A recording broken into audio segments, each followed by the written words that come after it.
que se llama Sofonías. ¿Cómo se llama? Sofonías. Sé que la mayoría de ustedes quizás no saben de qué se trata. Yo sinceramente lo había leído varias veces, pero no había estudiado a profundidad y ver la riqueza que este libro de Sofonías tiene. Y es por eso que vamos brevemente a pedir la ayuda del Señor. Brevemente. Señor, pedimos tu ayuda.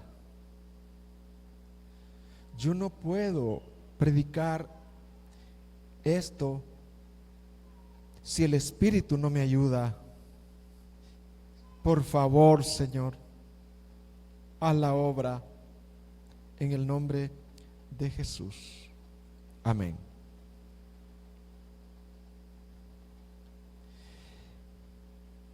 ¿Quién era el profeta Sofonías? Era un profeta que Dios envió al reino de Judá, al reino del sur de Judá. Este profeta, según el versículo 1, era de la realeza. Él era descendiente de un rey piadoso que se llamaba Ezequías. Y este rey, este profeta, vivió en tiempos también de un rey piadoso que se llamaba Josías. ¿Cómo se llamaba el rey? Josías.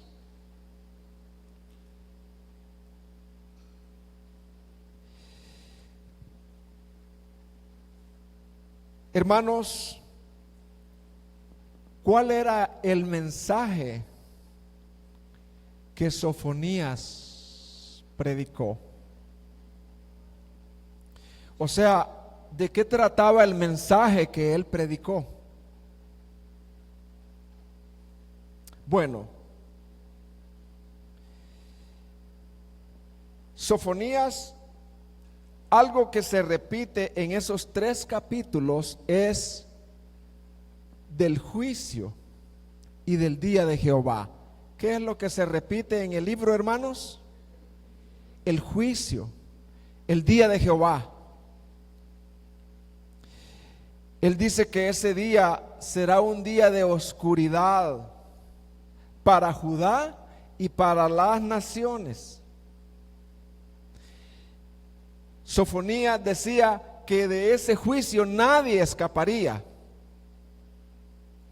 ni los reyes, ni los pobres, ni los ricos, ni los profetas, ni los sacerdotes. En el libro de Sofonías hay un fuerte llamado al arrepentimiento. Un fuerte llamado ¿a qué, hermanos? Al arrepentimiento, a volverse al Señor. Este es un profeta que tiene un mensaje severo, pero a la misma vez tiene un mensaje lleno de misericordia, en el cual da una esperanza futura.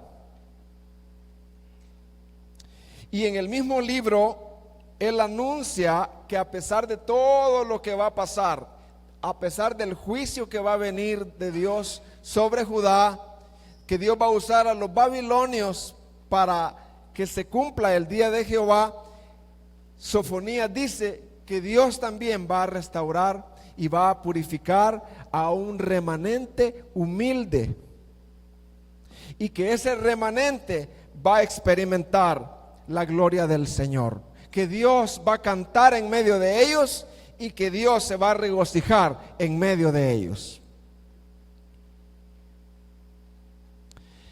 ¿Cuáles eran las circunstancias en las cuales vivió o predicó Sofonías? quiero explicarles. Sofonías vivió en la época de un rey muy piadoso que se llamaba Josías. Un hombre que restauró, un hombre que reformó, un hombre que celebró la Pascua, un hombre que llevó al pueblo al arrepentimiento. Pero Josías profetizó antes. Se cree que profetizó antes de que este rey viniera y al inicio del reinado de Josías. Esto es bien importante, por eso quiero repetirlo. ¿En qué época profetizó Sofonías? Se cree que Sofonías dio su mensaje un poco antes de que el rey Josías apareciera o al inicio de él. El mensaje de Josías, de Sofonías, ayudó grandemente a la reforma que el rey Josías llevó a cabo. O sea, Sofonías fue un apoyo para el rey Josías en todas las reformas. Como quien dice, este profeta me va a ayudar porque tiene los mismos pensamientos y es reformar al pueblo, sacarlo de la idolatría. ¿Qué estaba pasando en los días que Sofonías predicó? Había una tremenda idolatría. ¿Qué había, hermano? Era un tiempo de crisis espiritual. La nación se había alejado. La nación habían olvidado. ¿Qué habían olvidado, hermano? La palabra de Dios. Y al olvidar la palabra de Dios, se habían corrompido. Repito, porque es bien importante. Había una gran crisis espiritual, había una gran idolatría. La gente adoraba a Moloc, la gente adoraba a Milcón, la gente adoraba a los dioses paganos. Ofrecían niños en los altares paganos para ser quemados. Pero eso era una consecuencia de que la gente de Judá se habían olvidado de la palabra de Dios. La habían abandonado.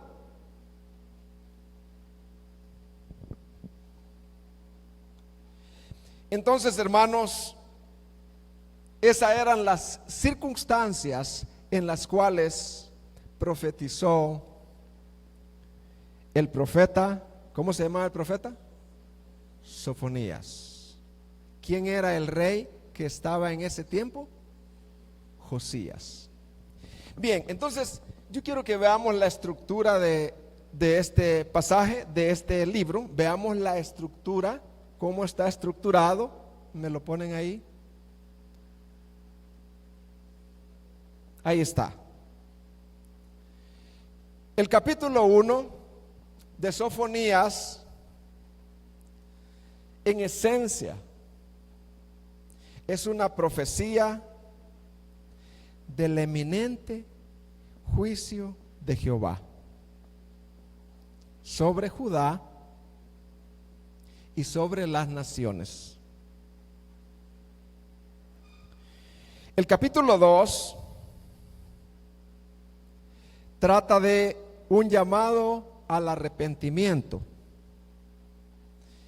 Y hay una profecía contra 4 naciones. Hay una profecía contra 4 naciones. El capítulo 2. El capítulo 3 trata de el juicio sobre Jerusalén, pero también trata de la promesa de restauración de un remanente. Así que esa es la estructura del libro de Sofonías. Si a usted le preguntaran, pero en esencia, ¿de qué trata el libro, pues? Y que al salir de aquí usted le digan, aunque usted sea una ancianita, un joven, un niño, En esencia, ¿de qué trata el libro? Trata de dos cosas: juicio y restauración. ¿De qué trata el libro, hermanos? Juicio y restauración. Juicio sobre quién? Sobre Judá y las naciones. Y restauración de un remanente humilde del pueblo de Israel. Así que solo las hermanas. ¿De qué trata el libro, hermanas? ¿Juicio sobre quién? Sobre la nación de Judá y todas las naciones. ¿Y restauración de quién? De un remanente humilde. Así que cuando usted salga de esta puerta, usted sabe eso. Bien. Vamos a ver, hermanos, el marco histórico del profeta. Veamos el versículo 1. Ahí habla del profeta, de quién era él, de dónde descendía él. Versículo 1.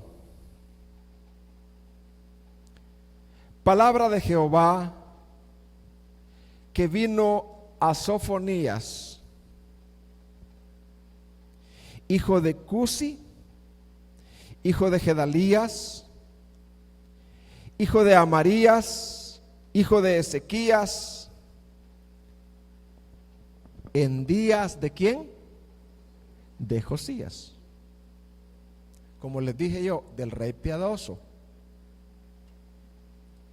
Hijo de Amón, rey de Judá.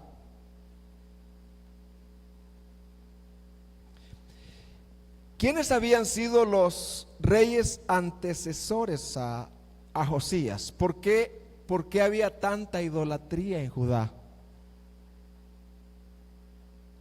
Solo imagínense, hermanos. ¿Verdad que nosotros no tenemos ni una imagen aquí, hermano? Ni Dios quiera. Pero ¿qué tal si aquí viene un líder? Solo imagínense que diga, no es malo. No es malo, no son malos los mediadores. No es malo ofrecer un niño quemado a Dios. No es malo. A las naciones allá en Nicaragua les va bien. En Argentina les va bien y la gente que ha hecho eso les va bien. Hermano, los reyes antecesores a Josías eran reyes perversos. El abuelo de Josías se llamaba Manasés. ¿Cómo se llamaba el abuelo? El papá de Josías se llamaba Amón. Eran reyes perversos, hermanos, que para ellos habían abandonado la Biblia. Lo que ellos querían era lo que les daba resultado. Y ellos habían conducido, hermano, habían introducido en la casa del Señor, y no solo en la casa del Señor, sino en toda Jerusalén, una idolatría de la más baja, de la más inmoral, de la más cruel. Adoraban a Moloc, a Milcón, adoraban a Baal. Había prostitución en el templo para recoger ofrendas, para recoger dinero. Había todo eso. Había violencia, había robo en el pueblo, había opresión, había todo eso. Los jueces se vendían, los sacerdotes eran profanos, los profetas eran vanos. Todo eso se había corrompido. Y entonces ahí le tocó vivir a Josías, un rey piadoso. Se dice de Josías que no hubo otro que se convirtiera a Jehová de todo corazón. No hubo otro, con el perdón de David. Pero dice que este Josías le superó en piedad. Y entonces él tuvo que iniciar una reforma. Él se preocupó para que el pueblo leyera el libro de Deuteronomio, que había sido abandonado. para que fuera enseñado y para que lo que decía el libro le volaran las cabezas a Baal, a Milcón y toda la idolatría, sacaran a los falsos sacerdotes. Y ahí es donde entra Sofonías. Y mire lo que dice Sofonías 1, versículos 2 y 3. Juicio universal de Dios. Destruiré por completo todas las casas, las cosas de sobre la faz de la tierra, dice Jehová. Destruiré los hombres y las bestias, destruiré las aves del cielo y los peces del mar, y cortaré a los impíos y raeré a los hombres de sobre la faz de la tierra, dice Jehová. ¿A qué le suena esto, hermano? Este juicio, ¿a qué le suena? ¿No le suena como al juicio que Dios derramó en los tiempos de Noé? Donde Dios raeré, dice, a animales, a las bestias, a los peces.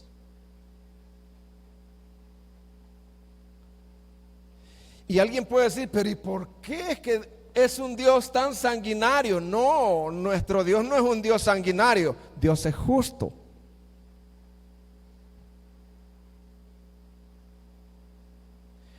Cuando usted le diga, pero es que no, es que Dios mató ahí a niños y a aves, y es que Dios no es sanguinario por destruir a Sodoma y Gomorra. Dios es santo, hermanos. Y lo otro es que Él es soberano, Él puede hacer con lo que Él ha creado lo que Él quiere, y Él es santo.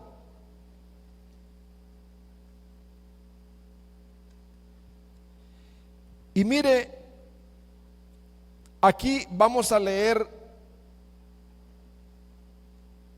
desde el versículo 4 al 6 el juicio contra Jerusalén por su idolatría. ¿Por su qué, hermanos? Por su idolatría. Fíjese lo que dice el versículo 4. Extenderé mi mano sobre Judá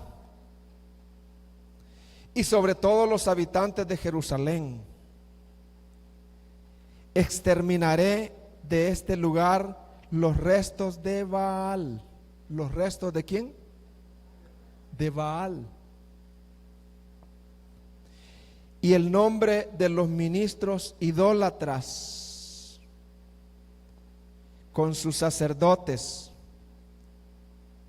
y los que sobre los terrados se postran al ejército del cielo, a los que se postran jurando por Jehová y jurando por Milcom, a los que se apartan de en pos de Jehová y a los que no buscan a Jehová ni le consultaron.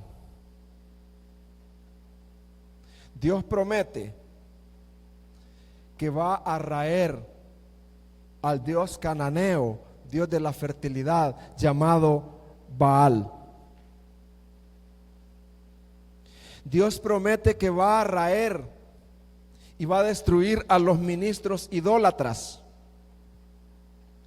Habían sacerdotes paganos que mezclaban el culto de Baal, de Milcón, con el culto de Jehová.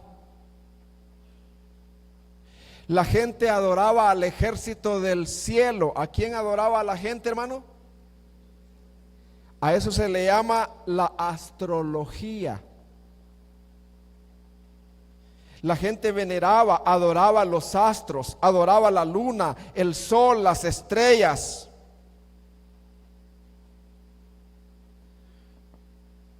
Los horóscopos. Había un sincretismo. Esta palabra tiene que ver con mezclar la adoración del Dios verdadero con la idolatría tradicional y pagana.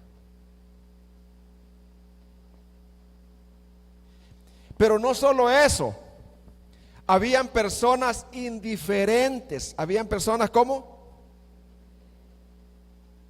que no buscaban a Dios,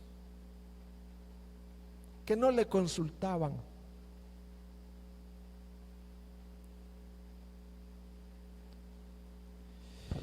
¿Alguna aplicación a todo esto, hermanos? La idolatría moderna hoy acá, San Miguel, y nosotros como iglesia. La idolatría moderna no son estatuas, hermanos. No son dioses de madera con grandes picos de pájaro, con depósitos donde se echan fuego y se echan niños. No tenemos ese tipo de idolatría. Pero tenemos cosas que amamos más que a Dios. Tenemos cosas que, ¿qué dice? Que amamos más que a Dios. Puede ser el dinero, placeres, poderes, trabajos, profesiones. Todo aquello a lo cual le damos prioridad. Todo aquello a lo cual le damos, ¿qué dice? Prioridad. Usted sale, como decimos en buen salvadoreño, arriado, espantado a su trabajo. Sale espantado al trabajo a las 4 de la mañana y viene de noche. O sea, pero Dios no, es que, y claro, viene a la iglesia. Pero todo es vacío.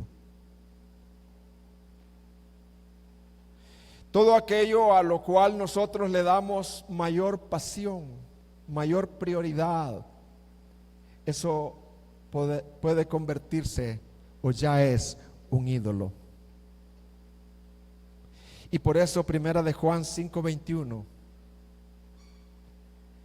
dice, y Juan 5:21 no está dirigido a un pueblo que tenía altares, no, está dirigido a un pueblo como nosotros. Y dice primera de Juan 5:21, hijitos, está hablando a cristianos, hijitos, guardaos de los ídolos.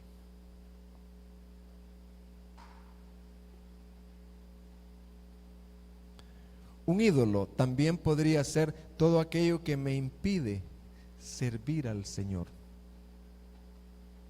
Si usted es un cristiano y no está sirviendo al Señor, no puede ser eso. Es que usted debe de estarle sirviendo al Señor, porque Dios lo rescató para servirle.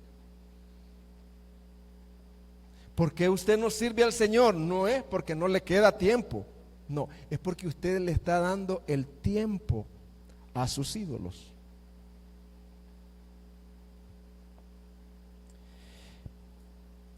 Desde el versículo 7 al 10 hay un tema que yo quiero ver y es llamado a la reverencia y juicio sobre los príncipes de la casa de Israel. Fíjese que Sofonías, él era un profeta muy valiente.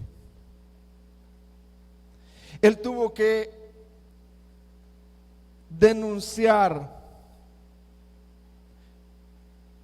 a la casa real, a los príncipes. Y dijo Sofonía, el día del Señor va a venir sobre ustedes. Pero ¿qué es el día del Señor? Mire, se lo voy a decir así. Es el tiempo en que Dios actúa decisivamente, trayendo juicio sobre el pecado, pero salvando a los justos.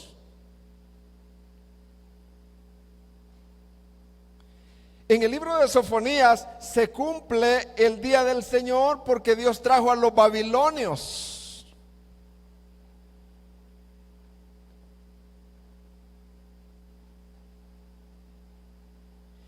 Y aquí yo quiero detenerme un poco. Fíjese, hermano, que también en el versículo 12 al 13 habla de un juicio sobre los reposados. ¿Juicio sobre quién? Los reposados. Y mire lo que dice el 12 y 13. Acontecerá en aquel tiempo que yo escudriñaré a Jerusalén con linterna y castigaré a los hombres que reposan tranquilos. Oiga bien, como el vino asentado, los cuales dicen en su corazón: Jehová ni hará bien ni hará mal. O sea, yo puedo hacer lo que yo quiero y no me pasa nada. Por tanto, serán saqueados sus bienes y sus casas asoladas. Edificarán casas, mas no las habitarán, y plantarán viñas, mas no beberán del vino de ellas. El juicio también viene no solo sobre los idólatras, sino sobre las personas reposadas. Reposado quiere decir quieto. No es que tiene paz, no. Reposado es una persona que está quieto, que se endureció, que se congeló, que está pasivo, como el vino.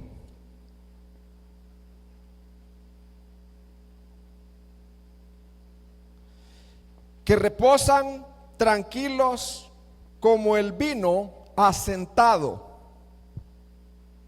Quiero detenerme un poquito aquí. El vino asentado. Dios usa esta metáfora para hablar de la condición del pueblo de Judá. Y dice: ustedes están reposados, ustedes están tranquilos, como el vino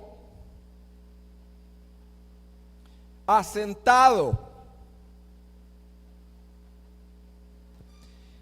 Hermano, en la antigüedad el vino reposado o asentado, el vino cuando se exprimía en el asiento de las copas o de las vasijas que se usaban para tener vino, a los asientos se les llamaba heces. O sea, el asiento, pues. Entonces, el problema era que si esa vasija estaba quieta y no se trasegaba, o sea, se estaba constantemente dando movimiento, entonces, ¿qué pasaba con ese vino? Se congelaba, se endurecía el vino y se corrompía. El vino que se dejaba mucho tiempo sin mover se volvía congelado, endurecido en sus heces, perdía la frescura. Y Dios usa este ejemplo para decir: ustedes reposados son como el vino.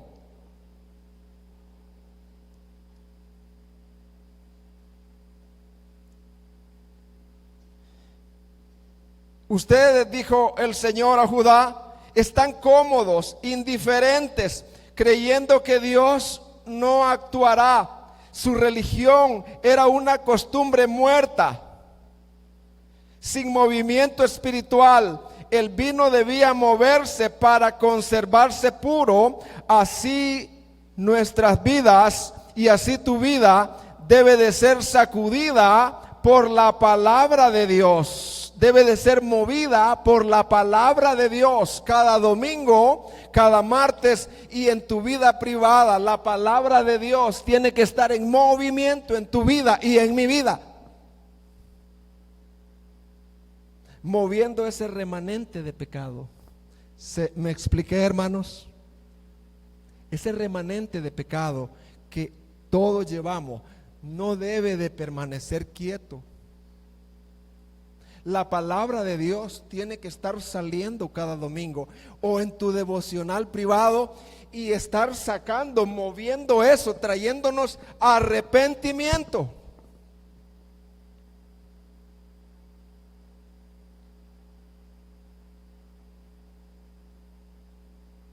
La palabra de Dios es el instrumento, el medio de gracia que Dios ha dado para nosotros, para que nos hable y nos diga: esto está mal, en esto has prosperado, pero esta área está quieta en tu vida.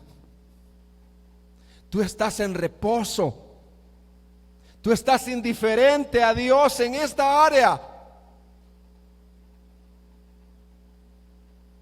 Cada domingo y en privado tenemos que estar expuestos a ser corregidos y a arrepentirnos.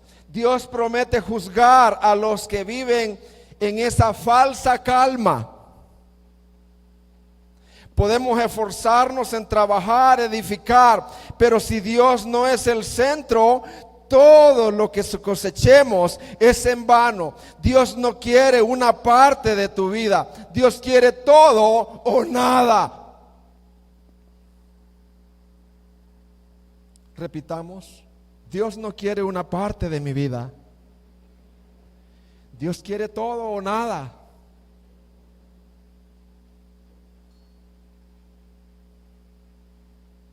Un creyente bíblico es ese creyente que se expone a la palabra y ordena su vida. Un creyente no bíblico es aquel que oye la palabra pero no la obedece. Dice: no, todo está bien.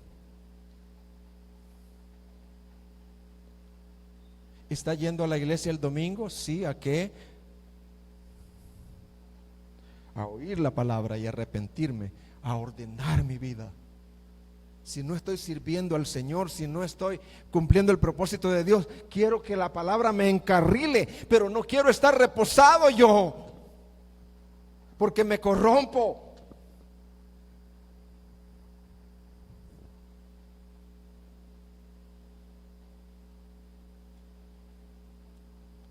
El versículo 14 al 18 de Sofonías, estoy desarrollando el capítulo 1. Trata del gran día de la ira de Jehová. Este pasaje del 14 al 18 anuncia que el día del Señor vendrá, y vino sobre Judá y Jerusalén por medio de Babilonia. Ningún poder humano pudo detener eso, ni las riquezas pudo librar.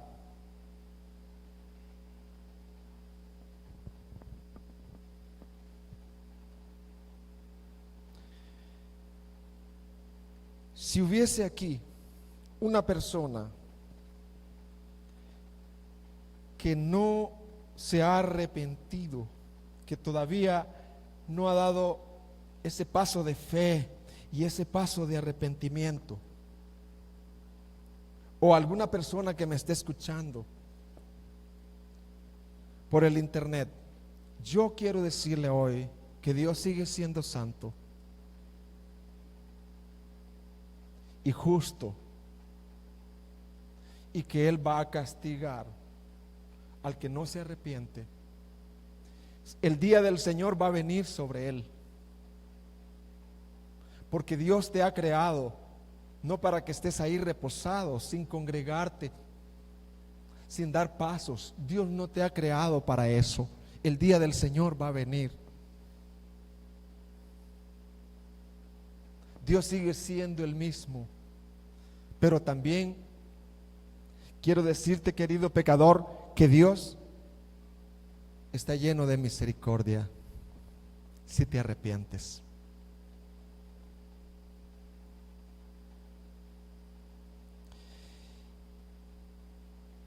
Quiero brevemente, ¿qué había pasado en los días de Josías? Para dar una aplicación a nuestras vidas. El pueblo, como yo ya les dije, se había alejado. No de la religiosidad. Ellos seguían. Pero ellos, por influencia de los reyes Amón y Manasés, se habían alejado de la palabra de Dios.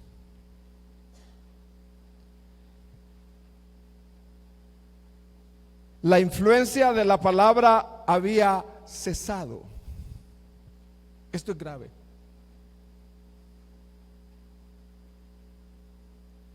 ¿Qué había pasado en aquellos días? La influencia de la palabra había cesado en las mentes, en los corazones de Judá.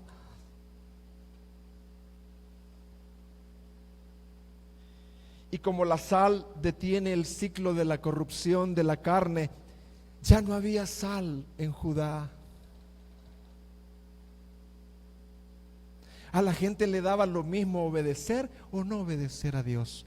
Dios decía, ni hará mal ni hará bien. Yo estoy aquí tranquilo.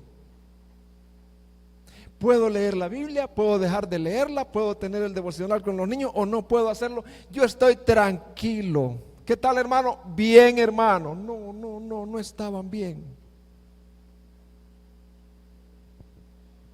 Eso era lo que había sucedido en los días de Josías, en los días de Sofonías. Pero algo pasó.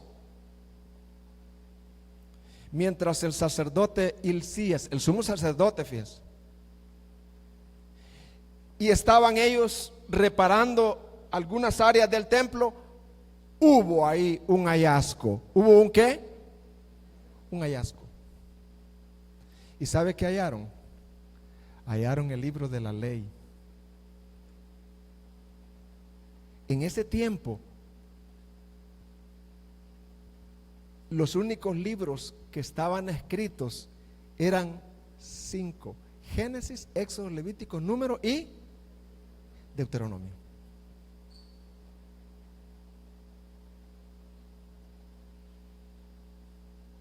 Durante la reparación del templo en Jerusalén, el sumo sacerdote Hilcías encontró el libro de la ley que Moisés había dado para que la leyeran. El rey debía de leerla todos los días. ¿Qué debía de hacer el rey? Y tener una copia para leerla diariamente y no corromperse.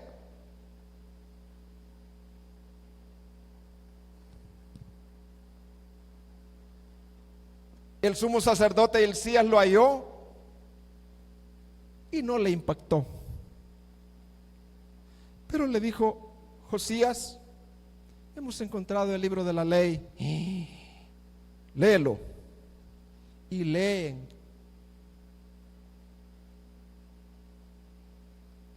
Cuando Josías leyó Deuteronomio, el libro impactó su corazón. Es como que usted lea Josué capítulo 1 y diga: día y noche meditarás, y usted diga, a algunos les impacta, a otros no, y dice, wow, pero si yo lo que estoy haciendo en la noche es viendo televisión. Señor, si a eso es lo que nos dedicamos, y le impacta a usted, y usted dice, quiero arrepentirme. Dice la Biblia que Josías rasgó sus vestidos con dolor y comenzó a arrepentirse. Y dijo Josías, el juicio viene, el día de Jehová viene, y lo merecemos. El libro había sido guardado, olvidado. Así como Israel tenía el libro guardado en el templo, pero descuidado, muchos cristianos poseen la Biblia en sus casas sin leerla, sin obedecerla, no la aman, ni la guardan, ni le guardan reverencia, ni obediencia. Ya no se lee como familia, ya no es una prioridad. La Biblia ya no es una prioridad en muchos de nosotros. Pero estamos tranquilos. ¿Qué tal, hermano? Bien, hermano. No.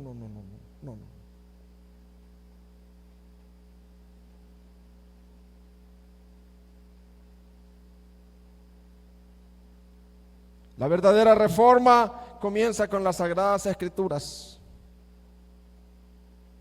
No son emociones, ni solo oírla, es la aplicación de ella a nuestras vidas y a las familias.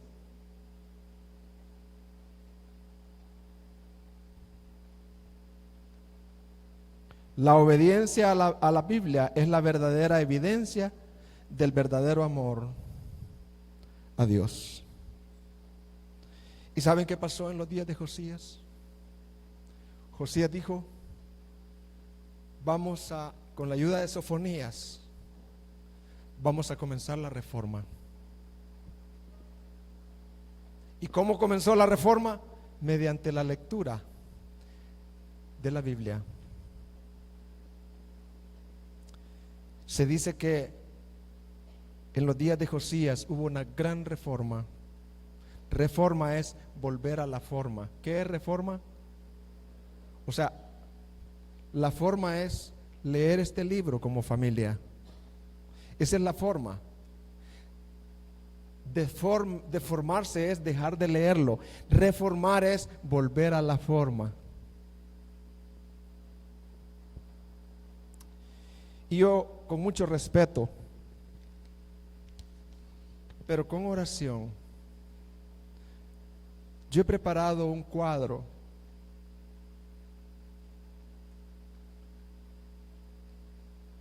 El cuadro dice, al final los que quieran pueden llevárselo. El cuadro dice termómetro para ver cuán cerca o lejos de la palabra estamos. Este cuadro es un termómetro. Este cuadro es imperfecto, hermano. Este cuadro tiene fallas, pero también está basado en la Biblia. Y yo quiero leértelo, hermano. Y yo quiero que te lo lleves a tu casa y lo examines como familia, si quieres. Y ahí voy.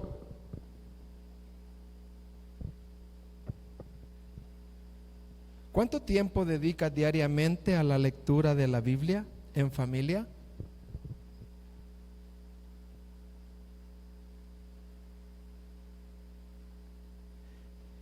Si lo haces, ¿es una delicia o lo haces por un deber?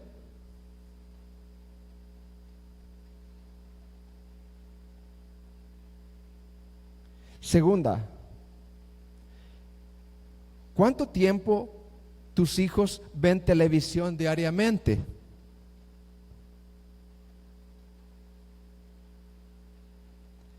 ¿De qué están tus hijos siendo más influenciados? ¿De la Biblia o de la televisión?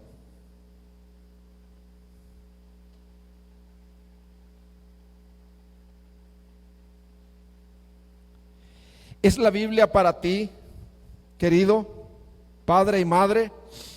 ¿Es la Biblia para ti un tesoro, el tesoro más valioso?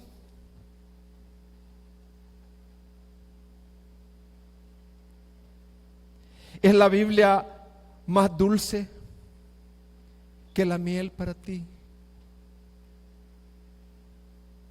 ¿Es para ti la Biblia la perla de gran precio?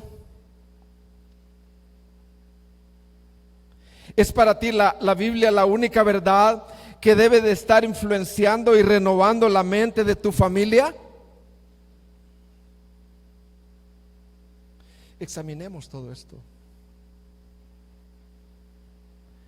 ¿Usted cree que en la televisión su familia encuentra influencia piadosa?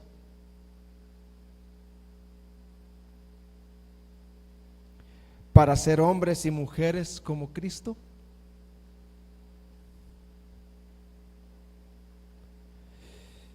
¿Por qué cree usted que la mayoría de hogares piadosos no ven televisión? Porque ellos dicen que solo hay basura ahí. Esto es fuerte, hermano.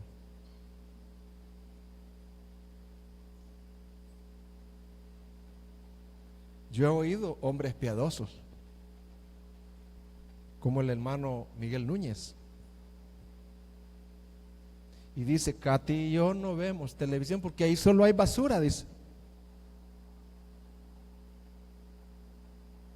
Y él es médico.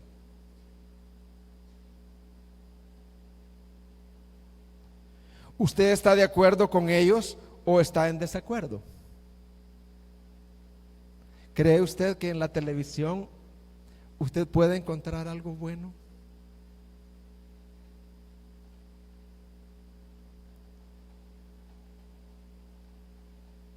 ¿Estarías dispuesto tú a ver juntamente con Jesús los programas que ves en la televisión?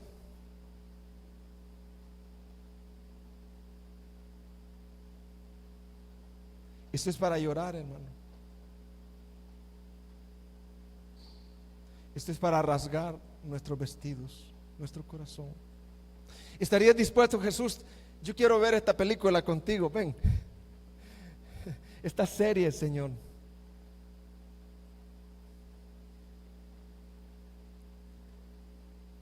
¿Podrías describir cómo es tu devocional diario?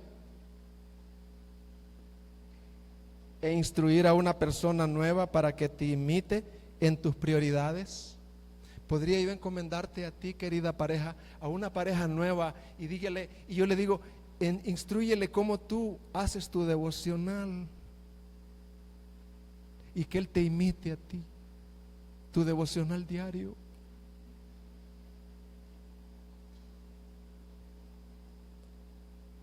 Aparte de tu familia, ¿qué porcentaje de tiempo de la semana inviertes para instruir a otros para que sean discípulos de Jesús?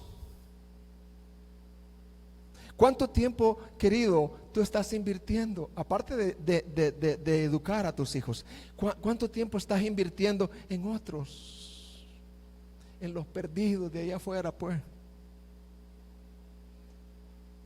para que sean como Jesús. ¿Cuánto tiempo estás discipulando a otros? Yo sé que vienes los domingos y gracias. Y sé que algunos instruyen a sus hijos diariamente, gracias. Pero eso no es suficiente. La Biblia dice: id.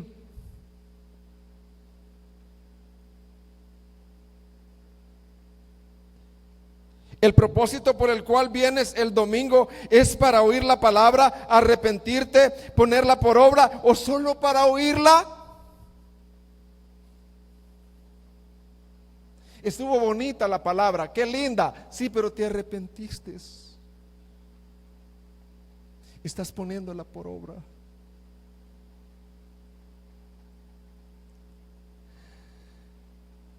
Estás diciéndole: Señor, yo sinceramente estoy tan frío, tan reposado, que no siento carga por mis tíos, mis tías que están yendo a la ira eterna. Señora, dame arrepentimiento, porque un discípulo de Cristo no puede vivir así.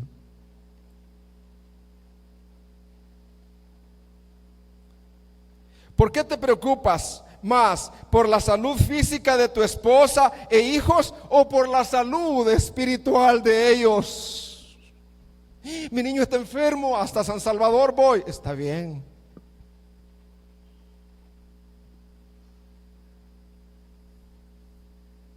Pero te preocupas así por la salud espiritual de él. Mi niño no ama a Jesús. mi niña no ama a Jesús. Voy a derramar lágrimas. ¿Qué vas a hacer con esta palabra de hoy si verdaderamente viene de Dios y está basada en la palabra de verdad? ¿Qué vas a hacer con esta palabra, querido?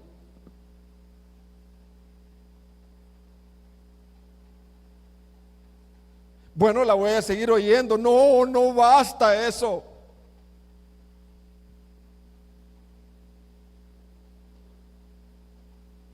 ¿Estás preparando desde ya a tus hijos para cuando se casen? Que no sean influenciados por el mundo, sino por la palabra de Dios al decidir. ¿Estás preparando a tus hijos?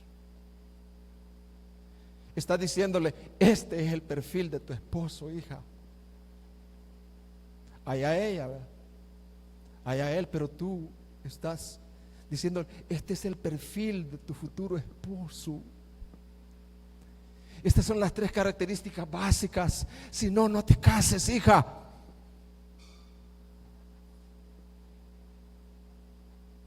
¿Cuál sería el perfil del futuro esposo o esposa de tus hijos según la Biblia? Porque yo sé que la televisión está trabajando ahí. La televisión les está presentando perfiles. La televisión no cesa. El diablo no cesa. ¿Les has instruido bíblicamente sobre esto o lo estás dejando a la televisión? Ahí que se entretengan. No, ellos no se están entreteniendo. Están siendo formados e influenciados. No hay selectividad en lo que se ve.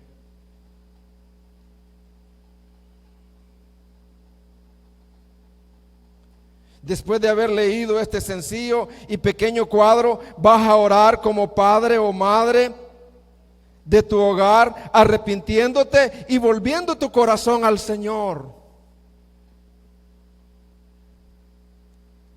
Si lo haces y si te arrepientes,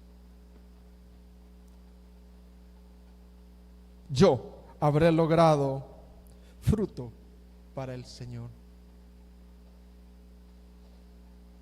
Si no lo haces, sigues viniendo sin arrepentirte y el vino ahí asentado, el corazón endurecido, el corazón corrompiéndose, endureciéndose más. Si no lo haces, me temo que yo habré trabajado en vano, según Gálatas 4:11. Las disciplinas de Dios y los juicios de Dios se ven a su tiempo. La Biblia dice, a su tiempo segaremos si no desmayamos. Todo lo que el hombre sembrare, eso también cosechará. La madre de Spurgeon fue de gran influencia para la conversión de él. En su devocional diario cuenta Spurgeon que cuando llegaba al área del arrepentimiento, esa madre lloraba y decía, oh hijos, si ustedes no se arrepienten,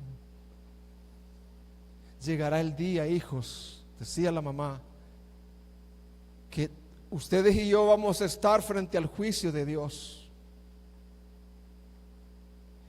Y Dios va a decir, condenado. Y yo voy a decir, amén, porque no quisiste arrepentirte, hijo. Esas palabras de mi madre me quebrantaban, decía Spurgeon, y me estremecían, sabiendo que mi madre decía amén a mi condenación.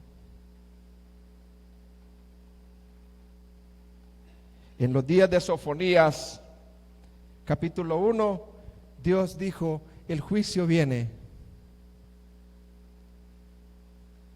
Pero si ustedes leen el capítulo 2 y el capítulo 3, ustedes van a esperar, van a ver que junto con el juicio también vino la esperanza. ¿Para quién? Para los humildes. ¿Para quién, hermano? Para los humildes, para los que buscaban justicia, para los que buscaban mansedumbre, para los que tenían un corazón sensible y de decir: yo necesito volverme al Señor. Oremos. Oh Señor, estamos estudiando este libro de Sofonías. Oh Padre, examina mi vida, por favor. Examina mi vida y, como dice el Salmo 139, mira, Señor, si en mí hay idolatría, que la hay, Señor. Mira, Señor, aquellas cosas que yo amo más que a Dios, que yo le doy más prioridad que a Dios. Mira, Señor, si hemos abandonado el devocional diario por la televisión. Perdona, Señor.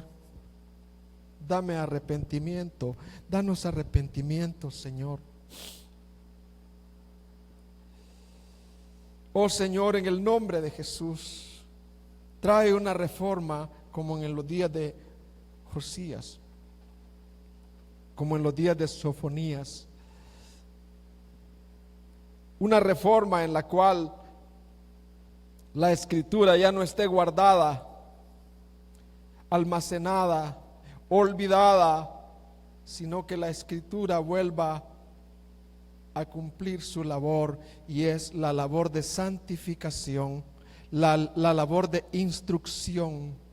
Señor, todos nos vemos bien bonitos aquí, pero solo tú sabes en la vida privada cuán menospreciado es este libro por las redes, por todo lo que en este mundo nos ofrece para entretenernos, Señor. Ayúdanos, Padre, a los que somos padres, a los que somos madres. Ayúdanos, Señor. Ayúdanos, Señor. En el nombre de Jesús. Yo no quiero leer la Biblia, solamente quiero amarla, Señor. Quiero que tu libro sea como la miel, sea como el oro, como la plata, Señor. Levanta jóvenes reformados, Señor. Jóvenes que se desvivan por la palabra, por aplicar la palabra, por obedecer la palabra, por enseñar la palabra a otros, por discipular a otros, Señor. Ayúdanos, Padre, en el nombre de Jesús. Que hayan efectos y fruto después de esta palabra, en el nombre de Jesús. Amén.